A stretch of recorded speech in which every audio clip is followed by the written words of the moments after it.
Bye bye Mati. Bye bye Itac.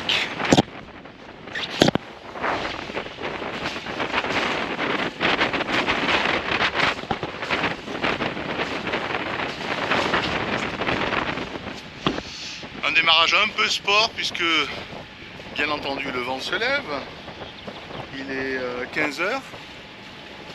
Le vent se lève, donc l'ancre, il a fallu la remonter avec 10 mètres de profondeur, sans mettre le moteur, enfin bon bref. Un grand classique de la solitude. Essayer de sortir, pas en respectant pas trop mon droite-gauche, parce que je vois qu'ils prennent beaucoup à droite les gens là.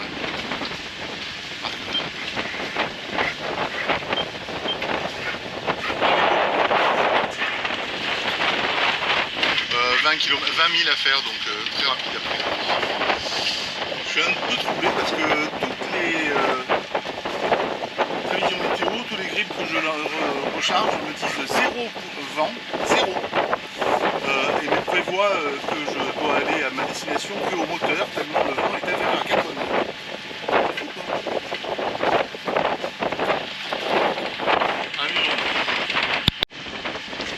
Bon, visiblement 15 h, c'est l'heure d'arriver là.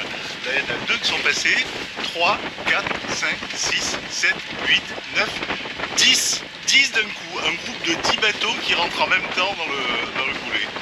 Alors je sais pas s'ils ont eu mauvais temps dehors ou pas, ou bien à 15 h c'est l'heure du thé, ce sont tous des Anglais qui viennent prendre le thé. Peu importe, apparemment c'est le moment où ils rentrent en fait.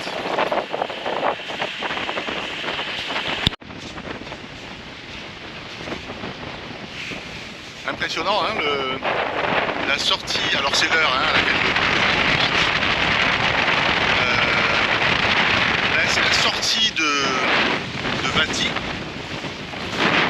Et là voilà, il y a des pointes de vent qui sont à 20 nœuds. Et on n'est qu'à 15 h, à 17-18 h ça fait 30 nœuds quoi.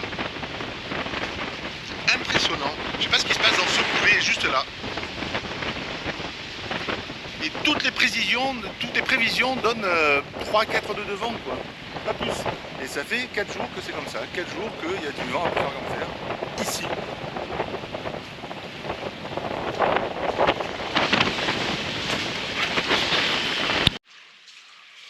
Allez, une petite dernière, pour montrer que l'état de la mer là juste derrière moi, là où il y a la tempête, je sais pas comment on appelle ça, je sors du truc, et il y a des bateaux qui sont au mouillage ici. Non seulement le vent s'arrête, mais alors totalement tel qu'effectivement on nous donne les prévisions météo, c'est-à-dire qu'ils ont annoncé 3-4 nœuds de vent, donc pas grand-chose. Et les bateaux là-bas qui ont la voile, on voit qu'ils font ça gentiment quoi. Et certainement avec l'appui du moteur peut-être, parce que je vois qu'il n'y en a qu'un qui a que la grande voile. Mais d'autres qui sont au mouillage là, tranquille. Et là, regardez la mer comme elle est défoncée. Les 14 ou 15 bateaux que j'ai vu rentrer, ils étaient mais alors au taquet totalement, penchés, agités. C'était comme moi il y a 2 jours, il y a 3 jours. Très impressionnant ce coulé. Bon, je voulais sortir les voiles, mais je vais m'en remettre à ce que l'informatique disait, c'est-à-dire pétole.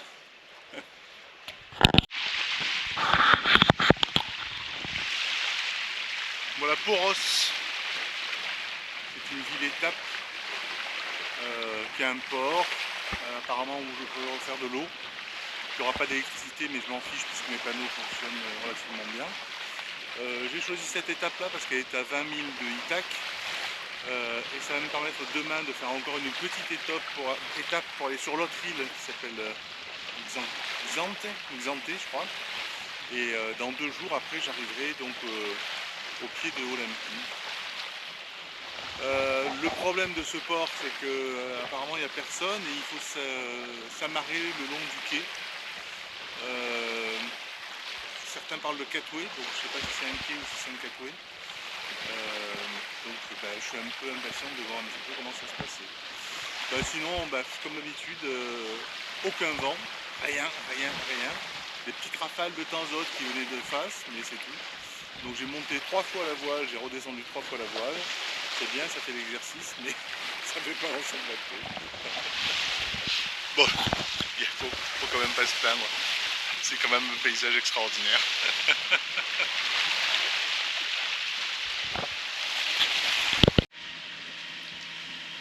Voilà, il est encore un voilà qui traîne. Il est 19 h et j'arrive au village de Poros.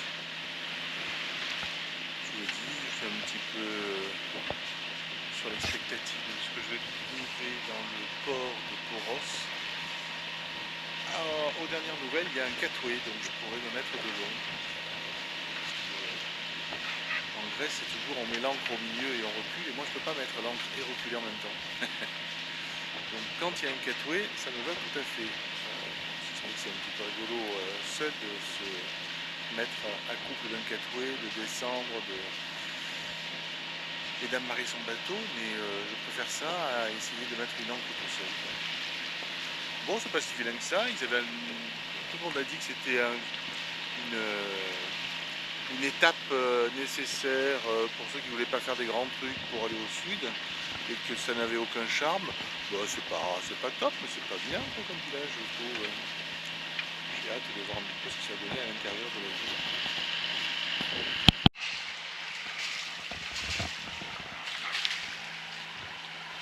Alors je quitte Poros, puisque je me préparais à aller vers le sud, vers la ville qui me permettrait de joindre Olympie.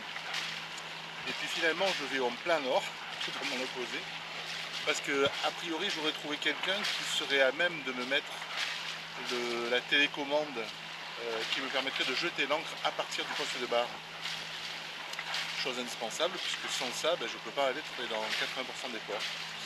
Et cette personne-là, elle est au nord de l'île où il y a Poros, ça s'appelle Fitzcarraldo. Et donc je retourne en arrière, revoilà Ithaque, et je vais aller derrière cette grosse montagne qui est là-bas derrière. C'est une marche arrière qui est un peu stupide, mais qui ne me déplaît pas parce que, a priori, lorsque j'aurai fini avec Fitzcarraldo, je pourrais revenir sur Ithaque, donc dans le nord de Ithaque. Et là, il y a des choses sympas à visiter aussi dans le nord de Ithaque, qui ne sont pas la ville principale de Vati. Donc si la météo le permet, je pourrais me balader un petit peu dans ce nord-là et vous montrer un petit peu ce qu'il y a à voir. C'est rigolo comme Éole est contre moi. Toute la journée, il n'y a pas un pet de vent. Mais c'est du 2 nœuds, 3 nœuds maximum, et ainsi de suite. Et à chaque fois que j'ai une manœuvre à effectuer, paf, le vent se lève. Donc là, on a du 18 jusqu'à 20 nœuds. J'ai vu des rafales de 20 nœuds sans problème. Et bien entendu, je dois rentrer dans un port qui est le fameux port de Fiscardo, dans lequel il demande systématiquement à tous les bateaux de mettre l'ancre et de culer ensuite pour s'accrocher en arrière, ce que je ne peux pas faire moi aujourd'hui. Donc ça risque d'être un petit peu rigolo. C'est joli cependant, hein, c'est vraiment très joli. Donc j'arrive de là-bas, de Paros qui est en bas, voilà l'île principale. Et là je laisse derrière moi l'île d'Ithaque. Très beau temps, c'est joli. Bon, c'est un peu ce que je redoutais, un port blindé. Voilà, ça touche ça, c'est-à-dire qu'on balance l'ancre, il faut marcher arrière. Et ils se mettent sur le truc derrière. Donc assez plein. Le port ne répond pas au téléphone. Et l'électricien que j'ai vu m'a dit oui, je vous rappelle dans 5 minutes.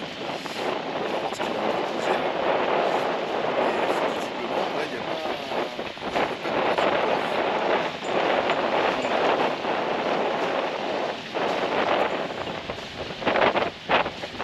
Je disais c'est joli, mais apparemment c'est tout petit, quoi. Il y a le port et il n'y a même pas de village autour, quoi. Il y a 3 maisons qui sont actuelles. Mais sinon pas grand chose de plus.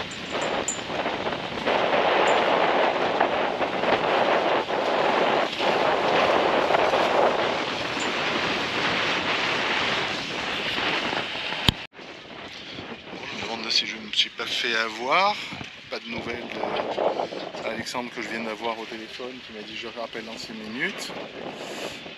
Voilà à quoi ça ressemble un port grec. Tout le monde a son ancre jetée à l'avant et puis derrière. Depuis que je suis là, il y a une vingtaine de bateaux qui sont arrivés, qui ont pris la place qui restait. Et moi je suis dans la capacité de jeter l'ancre devant et de recueillir le bateau. Voilà, donc je vais essayer de sortir et de me mettre dans une crique, pas trop loin, de manière à... Je peux même pas faire demi-tour. Alors il y a un bateau qui arrive là et deux autres derrière. Ben voilà, c'est ça l'arrivée dans les ports en Grèce.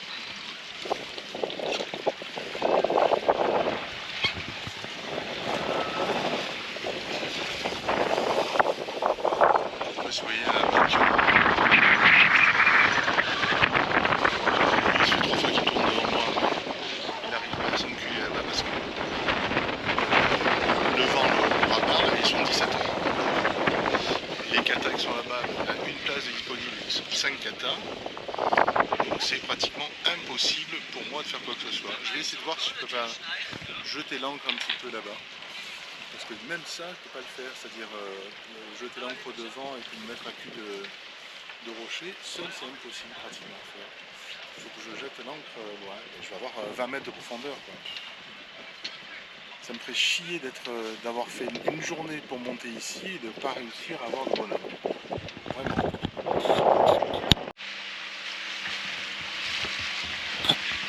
Voilà, je suis très à la bourre parce que il est 19h20. Ici le soleil se couche à 20h, donc même pour le 21 juin à 21h il fait vraiment nuit. J'arrive de là-bas à Fiscaraldo où j'ai enfin pu connecter ma télécommande Wi-Fi de Biendo qui va me permettre de jeter l'ancre depuis là-bas. Et donc je retourne sur l'île d'Ithaque. Donc c'est une grande découverte pour moi parce que je ne savais pas qu'il était sur Ithaque aussi. Mais je vais dans la baie qui est juste en dessous du village de Homère. Il paraît que sa maison est au-dessus et que l'endroit où il faisait classe est au-dessus aussi. Donc j'aurai le plaisir de ce soir de dormir chez Homère. Alors ce qui est emmerdant, c'est que ce soir il y a un petit peu de houle, ça va se calmer dans la nuit et ça se réveille demain matin à 9h du matin. Alors si les prévisions sont décalées de 2-3 heures avant ou après, ben, je passe une nuit d'enfer ou pas. Ce qui me rassure, c'est qu'apparemment je ne serai pas le seul. Je vois au moins 2 voiliers et un kata. Donc il y a déjà 3 voiliers qui sont là-bas. Donc voilà, je ne serai pas seul. Ciao!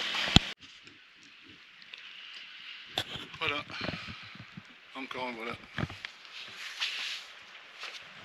Encre jetée dans la baie qui surplombe la maison qui est en dessous de la maison d'Homère. Il va falloir que je creuse un petit peu, savoir un petit peu ce qu'il y a dedans. Mais c'est comme ça qu'on l'appelle, la maison d'Homère, et puis un peu plus loin l'école de Homère. Ce qui est de rigolo, c'est que le soi-disant palais de Ulysse est à 5 km derrière. Et je ne savais pas que Homère et Ulysse étaient sur la même île. Enfin, voilà. C'est sublime. Ça m'étonne beaucoup que ce yacht soit aussi loin que ça, près de la plage. Ça veut dire qu'ils n'ont aucun tirant d'eau. Et l'autre truc qui m'étonne, c'est qu'à côté, je crois qu'ils m'ont dit bonsoir. Ben, j'étais en train de manœuvrer et j'ai pas bien entendu. Voilà.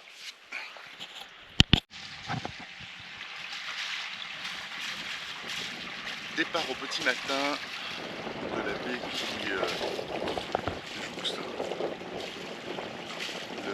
l'emplacement de Homère avec son école. Nuit très agréable, très sympathique. Quelques petites gouttes d'eau ce matin qui m'ont fait craindre. Et puis ça s'est calmé. Bon, ça risque de revenir un petit peu dans la journée. Ce qui est de bien, c'est que je risque d'avoir un petit peu de vent aussi. Alors le but, c'est de faire marche arrière par rapport à ce que j'ai fait hier, c'est-à-dire revenir à Poros au moins. Un peu plus bas, ce serait bien, comme ça je ne perdrai pas 2 jours complets, quoi. Mais un peu plus bas, ça nécessite de changer d'île, donc de passer un isthme qui me rajoute une quinzaine à une vingtaine de milles. Donc 4-5 heures de traversée en plus. S'il y a du vent, c'est sympa. S'il n'y a que du moteur, 10 heures de moteur par jour, c'est pénible. Voilà, bon, en attendant, voilà la Grèce, et je trouve ça somptueux.